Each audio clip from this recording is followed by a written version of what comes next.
Bonjour à toutes et à tous, l'intelligence artificielle. On en entend parler partout, tout le temps, dans nos téléphones, dans les diagnostics médicaux, bref, c'est une vraie révolution.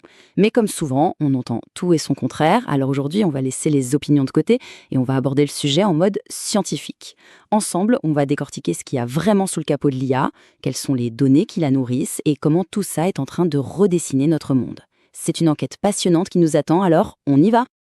La question qu'on se pose tous, au fond, c'est celle-là. Est-ce qu'une IA peut vraiment penser comme nous? Pour y répondre, pas question de se contenter d'un « je pense que ». Non, il nous faut une méthode, une vraie démarche scientifique. Et c'est justement cette enquête qu'on va mener ensemble, pas à pas. Mais avant même de parler d'intelligence, il faut parler de son carburant, la donnée. Ce schéma, il a l'air simple, mais il dit tout. Un ordinateur, à la base, c'est une machine qui traite de l'information.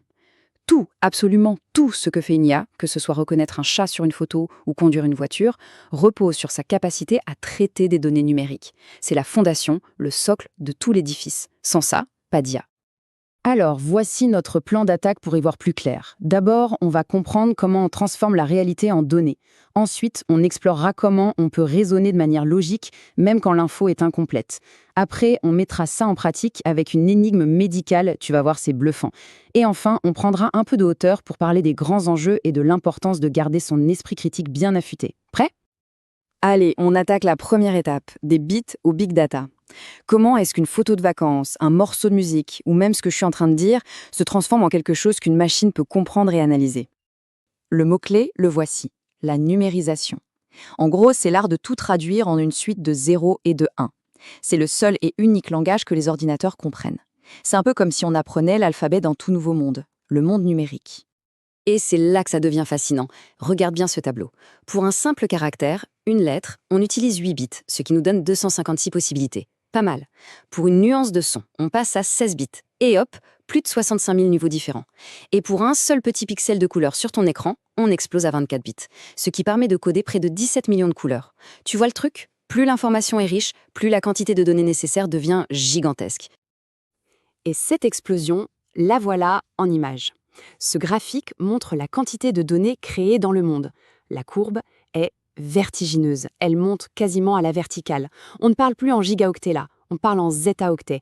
C'est un 1 avec 21 zéros derrière, c'est juste inimaginable. On est en plein dans ce qu'on appelle l'ère du big data. Et c'est sur cet océan d'informations que les IA modernes s'entraînent et apprennent. On passe à la deuxième partie. Bon, on a des montagnes de données. Super. Mais un nouveau problème se pose. Comment on fait pour donner un sens à tout ça?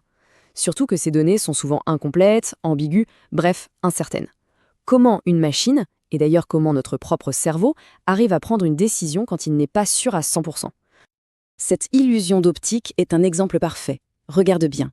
Ce que tu vois, c'est l'intérieur d'un masque. Physiquement, il est creux.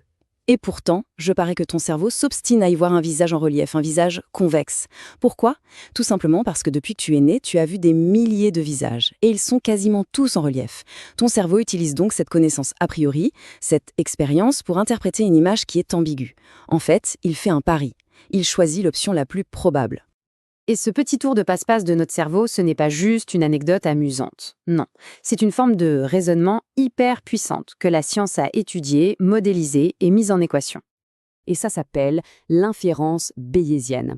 L'idée de base est super simple à comprendre. Tu pars d'une croyance initiale, une hypothèse, et chaque nouvelle information, chaque nouvelle preuve que tu obtiens vient mettre à jour cette croyance. Elle la renforce ou au contraire, elle l'affaiblit.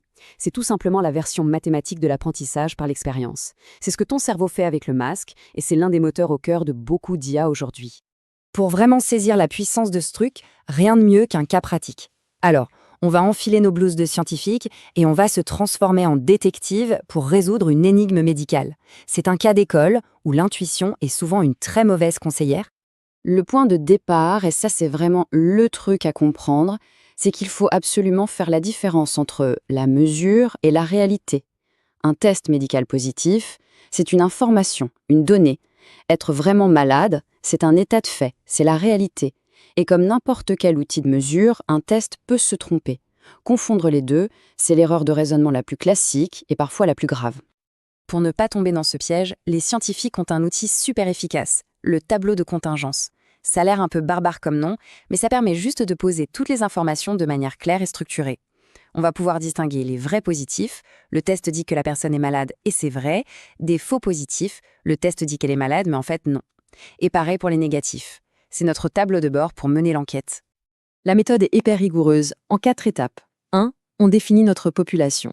Combien de gens et quelle est la fréquence de la maladie? C'est notre point de départ. 2. On calcule le nombre de vrais positifs grâce à la fiabilité du test. 3. L'étape cruciale, on calcule le nombre de faux positifs. Et enfin 4. On peut calculer la probabilité réelle d'être malade si on a un test positif. Allez, on y va.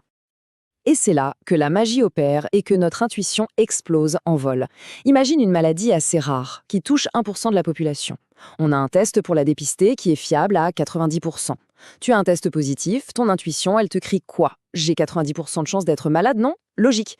Eh bien, pas du tout. Le calcul bayésien montre que la probabilité réelle peut être bien plus basse, parfois autour de 23%. C'est dingue, non? Mais pourquoi? C'est parce que même un tout petit taux d'erreur, les fameux faux positifs, sur l'immense majorité de gens qui sont en bonne santé, finit par générer plus de résultats positifs que le test n'en trouve chez le petit groupe de vrais malades. C'est totalement contre-intuitif, mais c'est mathématiquement implacable. On arrive à notre dernière partie. On a vu comment on crée des données et comment un outil comme l'inférence bayésienne permet de raisonner avec. L'exemple médical nous a montré la puissance de la prédiction. Mais ce pouvoir, qu'il soit utilisé par un médecin ou par les algorithmes qui filtrent nos réseaux sociaux, il soulève d'énormes questions. Et c'est là que l'esprit critique devient notre meilleur allié.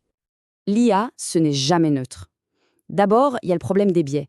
Si les données qu'on lui donne pour apprendre sont pleines de préjugés humains, l'IA va les apprendre et même les amplifier. Ensuite, la fiabilité. Un bug ou de mauvaises données, et les conséquences peuvent être graves. Il y a aussi le problème de la boîte noire. Les IA les plus complexes nous donnent un résultat, mais sont parfois incapables d'expliquer comment elles y sont arrivées. Et ça nous amène à la question qui tue. En cas d'erreur, qui est responsable? Le programmeur, l'utilisateur, la machine? Et tout ça nous ramène à la conclusion de notre enquête. Le plus important, ce n'est pas de devenir un expert en code. Le point crucial, c'est de comprendre que la démarche scientifique, observer, douter, vérifier, calculer, c'est la meilleure boussole qu'on ait pour naviguer dans ce monde devenu si complexe et si saturé d'informations. C'est vraiment un outil essentiel pour chaque citoyen. Alors voilà, je te laisse avec cette question.